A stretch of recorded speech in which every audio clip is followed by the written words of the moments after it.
People वाले कुएं का साया उत्तर प्रदेश के एक छोटे से गांव रामपुरा में मुश्किल से 50 घर थे। चारों तरफ खेत, बीच में कच्ची गलियां और गांव के छोर पर एक पुराना कुआं जिसे सब पीपल वाला कुआं कहते थे। उस कुएं के पास एक घना पीपल का पेड़ था जिसकी जड़ें जमीन से बाहर निकलकर सांपों की तरह फैली हुई थीं। गांव में एक सख्त नियम था, सूरज ढलने के बाद कोई भी उस कुएं के पास नहीं जाएगा। लोग कहते थे वहां कोई साया रहता है। राहुल, जो शहर से अपनी नानी के घर गर्मियों की छुट्टियां बिताने आया था, इन बातों पर बिल्कुल विश्वास नहीं करता था। वह 10वीं कक्षा में पढ़ता था और खुद को बहुत समझदार मानता था। एक शाम वह अपने दोस्त मोहन के साथ खेतों की तरफ घूमने निकला। खेलते खेलते वे गांव के छोर तक पहुंच गए। सामने वही पीपल वाला कुआं था। चल पास चलते, राहुल ने शरारती मुस्कान के साथ कहा। मोहन का चेहरा पीला पड़ गया। नहीं, दादी कहती है वहां चुड़ैल रहती है, जो भी जाता है उसे वो बुला लेती है। राहुल हंस पड़ा। ये सब बेकार की बातें हैं। सूरज ढल चुका था, आसमान हल्का बैंगनी हो गया था और चारों तरफ अजीब सी खामोशी फैल गई थी।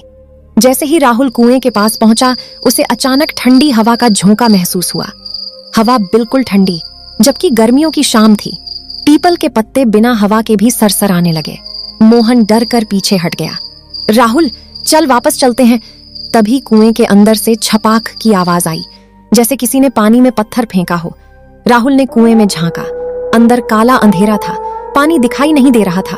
उसे लगा जैसे गहराई में कोई हल्की सी सफेद चीज हिल रही हो। कौन है?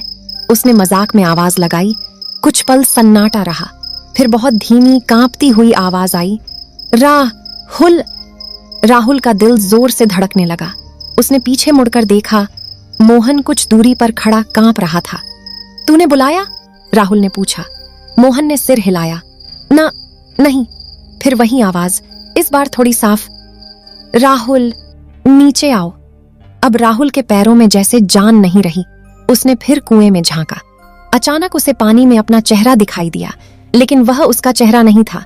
उसकी आंखें पूरी काली थीं, होठों पर एक टेढ़ी मुस्कान थी। राहुल पीछे हट गया। उसका पैर फिसला और वह गिरते गिरते बचा। मोहन चीखा, भागो! दोनों गांव की तरफ दौड़े। पीछे से पत्तों की तेज सरसराहट और किसी के पैरों की आहट सुनाई दे रही थी। घर पहुंचकर राहुल ने सबको घटना बताई। पहले तो किसी ने विश्वास नहीं किया, लेकिन जब मोहन ने भी वही बात दोहराई तो गांव के बुजुर्ग इकट्ठा हो गए। मोहन की दादी बोली, मैंने कहा था ना, वह साया किसी का नाम जान ले तो उसे छोड़ता नहीं। राहुल ने घबरा कर पूछा, मतलब? दादी ने धीमी आवाज में कहा, आज उसने तुम्हें बुलाया है, अब वह तुम्हारे सपनों में आएगा और एक दिन तुम्हें वहीं खींच ले जाएगा। उस रात राहुल को नींद नहीं आई। आधी रात को अचानक उसकी आंख खुली। कमरे में ठंडी हवा चल रही थी, खिड़की बंद थी। फिर उसे लगा जैसे कोई उसके कान के पास फुसफुसा रहा हो। राहुल, उसने डरते डरते आंखें खोलीं। कमरे के कोने में वही काली आंखों वाला चेहरा खड़ा था। लंबे उलझे बाल, सफेद भीगा हुआ कपड़ा और पैरों के नीचे पानी टपक रहा था। राहुल चीखना चाहता था पर आवाज नहीं निकल रही थी। वह आकृति धीरे धीरे उसकी तरफ बढ़ी। नीचे आओ, वह फुसफुसाई। अचानक राहुल की नानी कमरे में आई। उन्होंने लाइट जलाई। कमरा खाली था, लेकिन फर्श पर पानी के गीले निशान थे जो खिड़की तक जाते थे।